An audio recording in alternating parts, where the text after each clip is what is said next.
It became clear that I could not afford an apartment on my own. I tried finding a roommate, but nothing worked out. Eventually, I made the hard decision to rent a room again. The man who rented it to me offered what seemed like a good setup: my own bathroom, a large closet, and even a fenced backyard where my child could play. For a while, I felt relief. My child was happy, I was working, and I had even started to make friends in the neighborhood. But after about a month, the rules began. No guests, no one allowed to stay the night. They were not just house rules, they felt like possession. Unease crept in. One afternoon, I came in from the backyard where my child and I had been playing.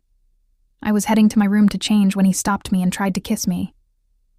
I pushed him away, but he grabbed me and shook me. My whole body went cold. I managed to get away and ran with my child into our room, shoving a chair under the door until he left the house. After he was gone, I headed out to rent a storage unit with plans to move the next day while he was at work. I told no one of my plan, afraid of what he might do if he found out.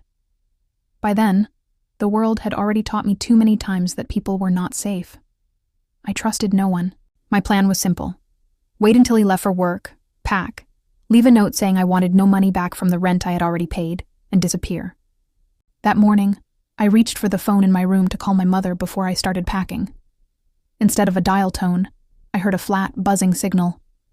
Confused, I checked the other phone in the living room. The same sound. Quietly, I slipped into his room and found the receiver off the hook, wrapped in a towel, hidden away. A chill ran through me.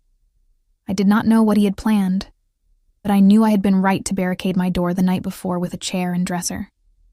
The thought of what might have happened if I had not made my skin crawl. I packed quickly, moved my things into storage once again, and checked into a hotel with my child. We were houseless for a while, living out of that room, trying to figure out what to do next, but he was not finished with me.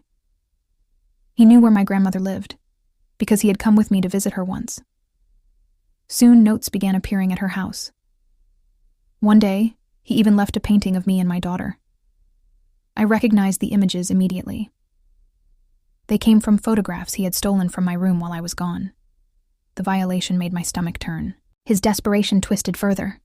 He left a message claiming he needed to speak with me because someone had told him I had a sexually transmitted disease.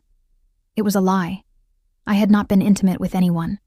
It was just one more attempt to pull me back into his chaos, to make me doubt myself, to force a connection where none remained. But I knew better. I knew what he was doing, and I knew I had to keep moving forward, no matter how many times I was forced to start over.